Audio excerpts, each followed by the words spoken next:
Tommy est le président fondateur de Maçonnerie Graton. Bonjour Tommy, comment ça va? Ça va bien? Ça va bien, merci de nous recevoir. Année de création en 2007. Moi, j'ai le goût de connaître Tommy, l'entrepreneur. Est-ce qu'il était entrepreneur dans l'âme déjà plus jeune ou ça s'est développé avec le temps?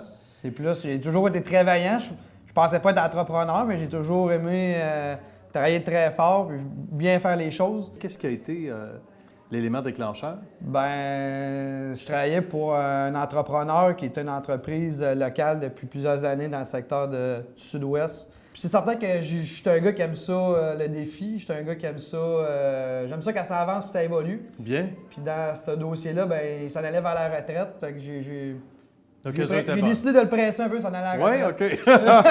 La retraite, là, c'est par là, vas-y. Vous allez devenir estimateur, puis moi, je vais m'occuper de tout ce qui est plate. Là. Vous allez faire juste un bonbon. Fait que, je pense que ça fait son affaire, puis ça fait mon affaire à moi aussi. C'est génial. Et ça aussi, c'est du leadership. Donc, dès 2007, passation des pouvoirs, etc., mais surtout la création de cette belle entité à succès? C'est certain qu'au départ, l'entreprise, c'était une entreprise qui était constituée d'à peu près 4 employés. OK.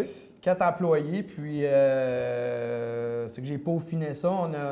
La différence qu'on a avec les autres entreprises de maçonnerie, qui dans ce temps-là, on est un peu similaire aux autres, mais c'est qu'on fait beaucoup de restauration, de la remise en état des immeubles. Puis ça, c'est un peu différent, il n'y a pas d'école pour ça. C'est vraiment quelque chose qui diffère de toute la maçonnerie qui est du projet de neuf.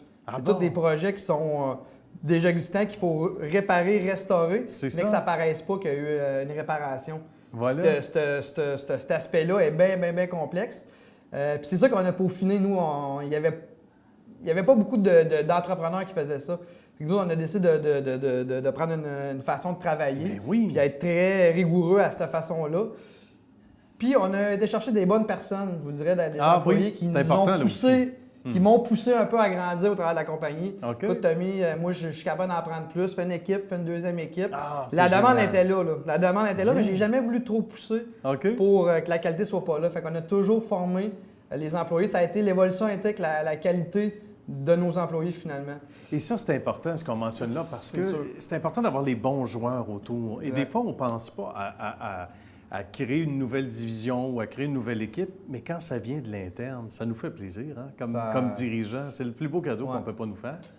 Mais avec le souci de qualité qu'on a, ça dépendait vraiment de la qualité des employés qu'on avait. Parce qu'à un moment, il faut faire une confiance, mais on était tellement structuré puis efficace dans ce qu'on faisait qu'on était capable de livrer pour même moins cher que les autres. Parce qu'on commençait, puis je voulais aller chercher du marché.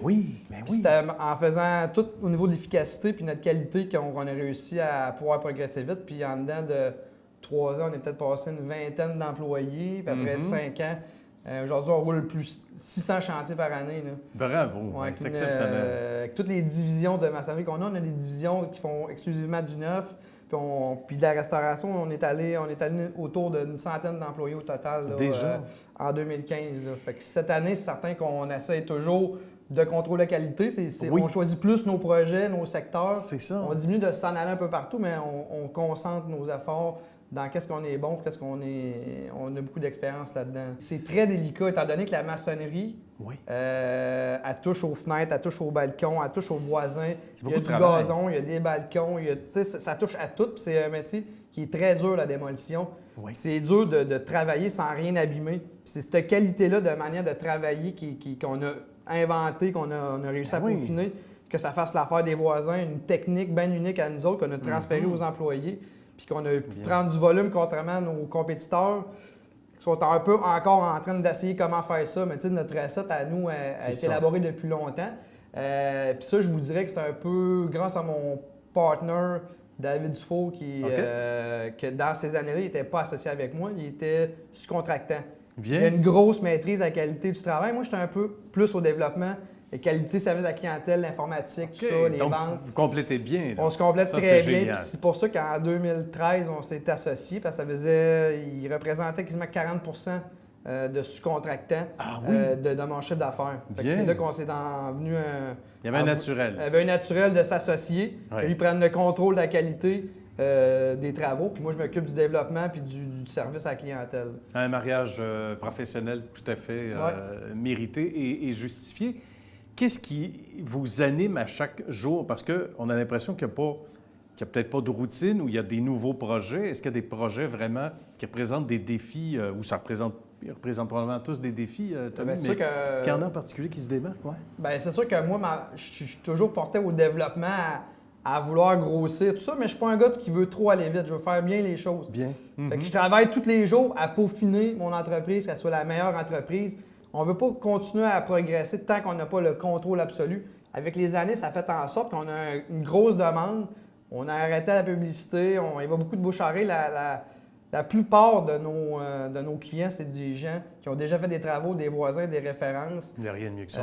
Puis qui nous ont vus parce qu'évidemment, à 600 chantiers par année dans l'île de Montréal. Vous êtes visible, là. On est très visible. Oui, c'est certain que à ce niveau-là, ça nous fait progresser naturellement. Là. De quoi on est le plus fier ici? Si on avait dit en 2007, avant de créer l'entreprise, que ça allait devenir ça? Bien, le plus fier, c'est que je suis content de venir travailler, puis que tout le monde semble heureux dans l'entreprise, puis tout mon entourage a tellement de cœur que je pense que c'est ça qui donne... C'est un travail d'équipe. Puis le fait que tout le monde y mette du cœur et est fier de l'entreprise. Puis ça se reporte sur le client, ça se reporte sur comme une roue. Une roue, hein? Oui, tout à fait. Le boss est content, l'employé est content, oui. le client est content, tout le monde est content. Fait que ça fait que tout fonctionne, tout roule bien.